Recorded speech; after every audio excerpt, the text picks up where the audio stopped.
ING Direct en France se porte bien. On existe maintenant sur le marché français donc depuis 2000 et on s'achemine vers les 900 000 clients. Donc on a connu une première évolution dont tout le monde se rappelle avec le lancement de l'épargne, le livret épargne Orange, et depuis 2009 on a basculé dans une banque qui est plus quotidienne avec maintenant quasiment un client sur deux qui arrive et qui fait de ING sa banque principale avec un compte courant.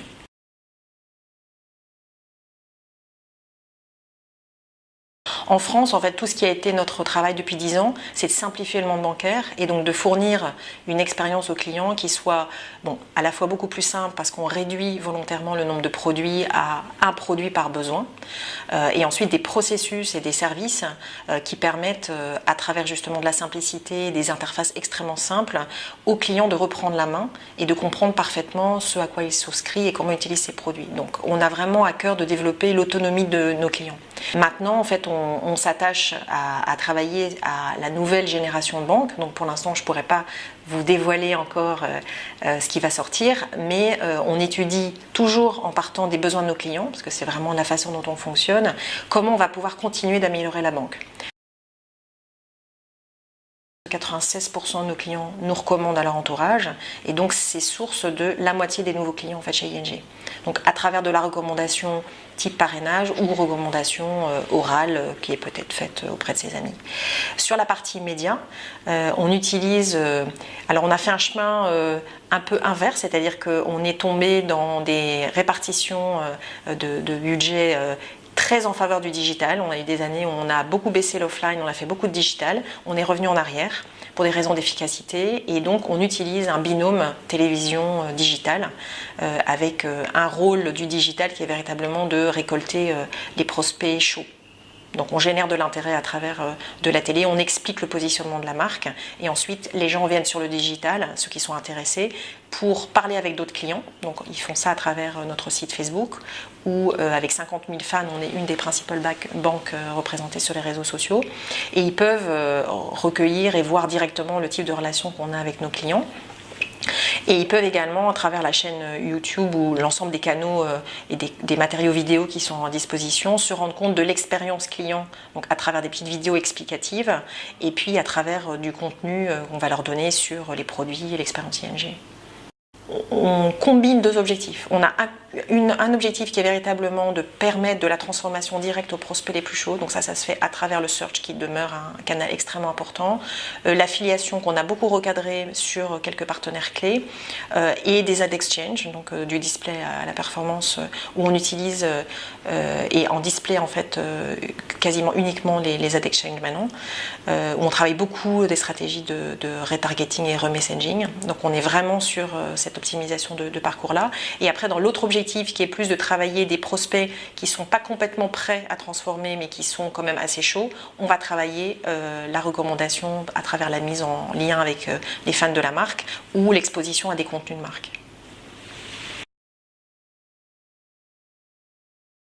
Alors, on a vraiment un système qui n'est pas des canaux différents, mais véritablement une combinaison de différents leviers.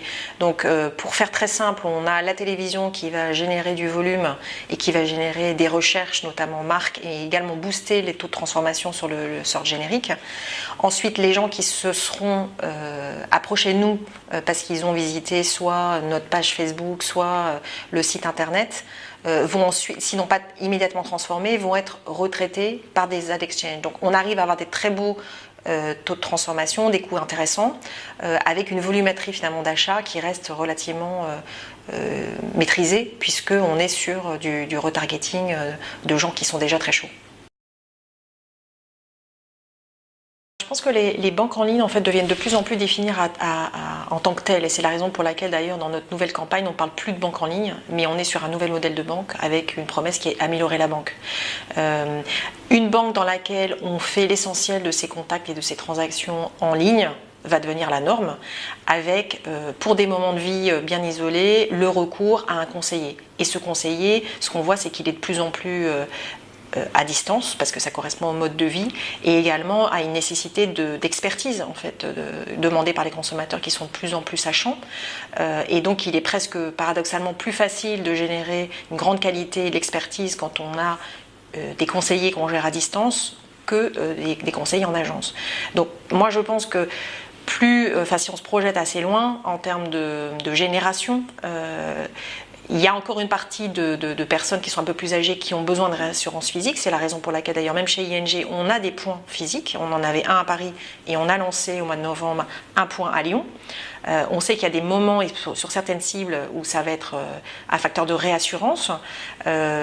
Plus que de gestion quotidienne. Et la gestion quotidienne, elle va être en ligne. Et à ce stade-là, on est plus sur un modèle, des modèles économiques différents, avec des banques qui vont réussir à adapter une structure de coût pour avoir un service performant au juste prix, puisque le consommateur va de plus en plus challenger finalement la qualité de la prestation qu'il a et le conseil par rapport au prix payé.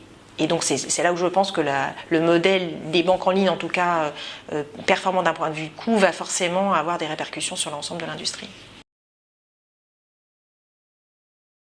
Elle est vraiment au centre de la relation client. Donc pour nous c'est un canal de service et c'est pas un canal d'acquisition, même si ce dont on s'aperçoit c'est que, comme je le disais avant, on a un client sur deux qui arrive par parrainage et les parrains utilisent de plus en plus le mobile comme instrument de conviction de leur entourage. Donc ils disent regarde l'appli comme elle est géniale, et donc suite à ça on a de plus en plus de gens qui arrivent sur les réseaux sociaux qui disent j'ai vu l'appli, elle est super, ils posent 2-3 questions et après ils vont aller convertir sur le site et ils reviennent après sur Facebook pour dire ça y est j'ai ouvert, c'était facile, c'était simple, je suis hyper content, j'attends de voir comment ça va être la suite. Donc le mobile est vraiment un canal d'expérience central pour les clients qui sont compte courant. Donc chez nous, au vu de l'âge moyen, des catégories aussi socio-professionnelles auxquelles on s'adresse, puisqu'on est plutôt sur des CSP+, et aussi, je pense, l'ADN de la marque ING qui est très tourné vers la simplicité, on a une grosse majorité, encore maintenant, de nos clients qui utilisent iOS. Sans doute, voilà, parce qu'ils ont les moyens de s'acheter ces téléphones qui sont les plus chers, parce qu'aussi ils valorisent la simplicité, plus peut-être que l'expertise technique, et qu'aujourd'hui, voilà, l'expérience leur paraît plus simple. Donc on voit une montée effectivement d'Android, mais qui reste minoritaire. On observe aussi une montée en puissance régulière des tablettes, qui s'ajoutent en fait aux usages smartphone et site. C'est-à-dire qu'il n'y a pas de substitution d'un canal à l'autre. C'est pas parce qu'on est sur l'appli qu'on arrête d'aller utiliser le site. Par contre, on a du coup une multiplication des contacts avec la marque qui s'ajoute et qui permet de manière intéressante de renforcer la proximité. La part des tablettes, elle est à peu près la moitié de ce qu'elle est des smartphones. J'ai un parcours en fait assez atypique, surtout dans le secteur financier. Donc j'ai commencé par faire du conseil en stratégie chez Bain & Compagnie. Et après ça, je me suis posée pendant 14 mois autour du monde pour me demander justement ce que j'allais faire de ma vie. J'ai beaucoup passé de temps en Asie, au moment où l'Asie s'éveillait, et je suis revenue avec la conviction importante et forte qu'il fallait vraiment que je fasse l'entrepreneur. Donc ce que j'ai fait en créant une société qui s'appelait Fidecom, qui a été la première société à gérer les programmes de fidélité pointiels que j'ai revendus à Cofinoga. Donc ça c'était une expérience très très très enrichissante qui m'a fait plonger à la suite déjà de missions que j'avais faites chez Bain sur le sujet de la fidélisation client, sur ce sujet de la relation client, de la fidélisation client. Et je crois que ça c'est un thème qui m'a beaucoup plu et qui m'a un peu guidée dans la suite de mes expériences. Donc suite à Fidecom et quand j'ai quitté le groupe Laser, j'ai eu 3 autres expériences de start-up, non plus comme entrepreneur là, mais comme salarié, dans différents domaines, y compris de l'e-commerce. Et la dernière expérience qui m'a ramenée au monde financier, en fait, c'est le lancement d'une société de crédit consommation en Italie, multicanal. Donc je suis revenue ensuite en France pour prendre la direction marketing de Mediatis, donc toujours dans le domaine du crédit conso, où j'ai passé 2 ans avant de rejoindre ING. Et mon rôle en 2 mots, c'est de comprendre où va la banque, comprendre Au-delà de ce que nos clients expriment, et plus en observant leur façon de vivre, quels peuvent être les besoins latents pour continuer à améliorer la banque. Et on pense qu'il y a encore plein de choses à faire.